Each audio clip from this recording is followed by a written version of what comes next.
Hello, welcome back to the channel, thanks for stopping by, and today we're checking out some Fenders.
So today we're going to check out, we'll have a small comparison between my Fender Strat, or my Stratocaster, and my Fender Telecaster. So these are both Japanese guitars, both around the same era, and what I'll do is we'll hear both, and then we'll go into a little more detail about these two guitars, the differences, where they sound, where they're the same or similar, where they're different, and really try and compare the two with a couple of sound bites. Nothing too in-depth, nothing too in detail, and hopefully this is a nice short introduction to the world of a Telecaster and a Stratocaster.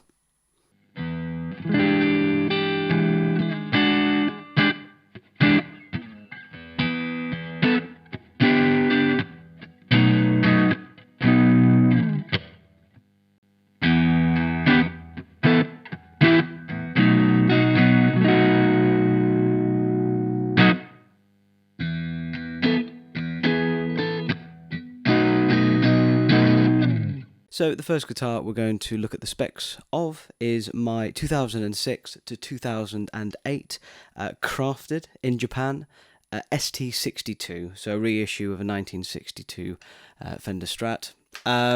This is an amazing guitar. It's a real workhorse. I've had this, purchased it secondhand since 2014, 2015.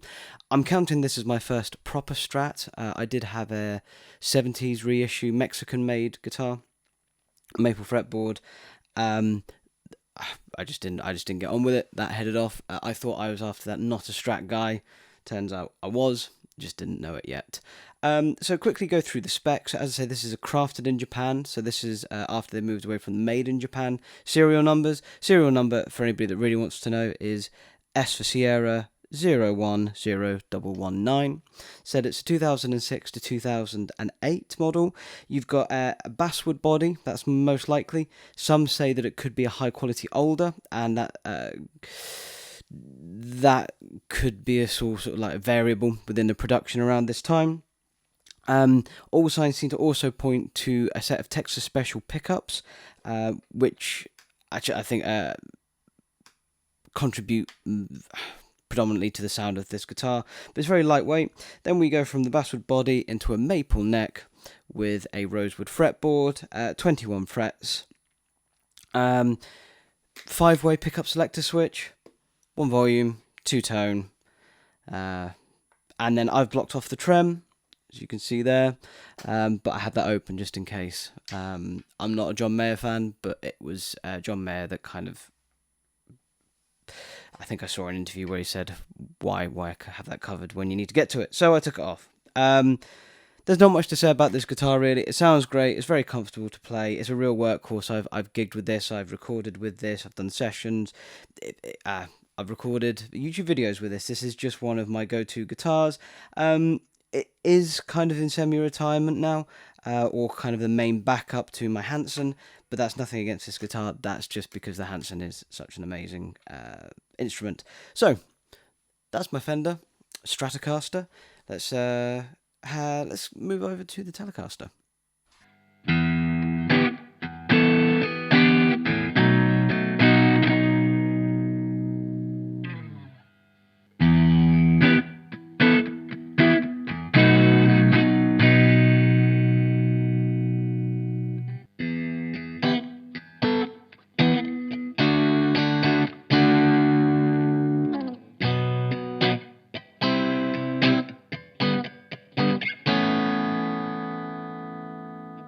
Okay, now let's have a quick look at my Telecaster. So we have here, crafted in Japan, 2006 to 2008, TL62, so a reissue of the Telecaster from 1962. You can see it's one of the double-bound tobacco sunburst finishes. To quickly go along the specs as stock, and then we'll reference some mods I've made. Polyurethane finish into an older body, they believe. Then we've also got the maple neck with the rosewood fingerboard, 21 frets. Then the pickups that came with this initially would have been a set of the Japanese ceramic pickups. So they sounded great. There was nothing wrong with them. So that was as I bought this guitar. I think I got this in 2017. It's a really great guitar. And at the time, this is exactly what I was after. I wanted Candy Apple Red, but I just couldn't find one. So let's quickly just talk about the modifications that I've made to this guitar, and it's nothing extraordinary. So the first thing to say is this came with a 4-way pickup selector switch. I've changed that out for a more standard 3-way. As somebody who sings and plays guitar and having pedal boards and stuff in front of me, I changed it because I just wanted to be able to go 1, 2, 3. I know exactly where I am at any point whilst playing this guitar. Then you've got one volume, one tone. These, when I changed out the pickups, were changed out for standard CTS pots. I cannot remember which ones I bought though. Again, nothing spectacular, but just a little bit of an upgrade in terms of components. Now the pickups are a set of the bare knuckle pile driver Telecaster pickups. I picked these up just for a little more grunt. I was a humbucker player mainly back then, so this was just a good substitute to add a little more clarity or twang to my sounds, whilst maintaining quite what I thought was a heavy output for Telecaster pickups at the time. And then I also changed out the saddles here for brass compensated saddles. I want to say Wilkinson was the manufacturer. But that is it. Everything else is as standard. This has been a real workhorse as well. I've gigged this up and down the country with my previous band, Little Red Kings. If you want to go and see any photos or hear any of this playing live. Other than that, since then it's kind of sat in its case and become a bit of a studio or session tool rather than something I use on a day-to-day basis. But that's it. Let's go and hear some tones, comparisons between the two. I'm going to try and sort of jump between the pickups in the Strat and then the corresponding pickups in the Telecaster. Obviously, the Strat had a 5-way switch, so we're going to have a couple of inconsistencies. I might save those to the end. Just to quickly touch on the amps that we've used today. We've used the Victory Jack, mostly on the Crunch channel, with the gain around 1 o'clock ish, and we also did jump over to the Overdrive channel with the gain at about 10 o'clock for the higher gain sounds at the start. But we've gone straight in. Even the tuner has come from the door to make sure that there's no signal degradation or any variable. So we have just gone guitars straight into the jack, straight into Logic. So let's have a listen, and we'll just come back at the end.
So some final thoughts. And I'm not going to make this a comparison video because I think they are two completely different guitars that are very good at doing, in my opinion, two completely different things. I know more often than not people say you only need one guitar and that's a Telecaster, give or take the style of music that you're in. I'm not going to disagree with that. If I was in a covers band and I needed to cover a broad selection of tones and I had one guitar, yeah, I would run with a Telecaster because you can get everything from really crystal clear cleans up to quite heavy pop, classic rock based overdrive sounds, and then you can also funk and stuff on the middle pickup. So I do agree that if it's one guitar, it's the Telecaster. However, I am predominantly a Strat man. There is just something about a Strat that I utterly adore. So I'm not going to say one is better than the other. In an ideal world, have both. If you're a Strat man, have a Strat. If you're a Telecaster man, have a Telecaster. But at the end of the day, just play whichever one feels better to yourself. Thank you very much for stopping by, sticking around. I hope this has been at least a little bit of an introduction to Telecasters and Stratocasters. I wasn't going to go into a huge amount of detail because there are lots of videos about it online, including those from Fender themselves and other manufacturers, or just better content creators than myself. So thank you very much for stopping by. Maybe leave a like or even a comment. Let me know what you think about Strats and Tellies. Have you got one that you predominantly like over the other? Or maybe you don't like either. Maybe you're a Gibson or PRS man. Who knows? Let me know in the comments. And maybe if you're feeling adventurous, hit the subscribe button. We have just surpassed 100 subscribers, which was really nice. Anyway, thank you very much. Take care of yourselves, and I will see you next time.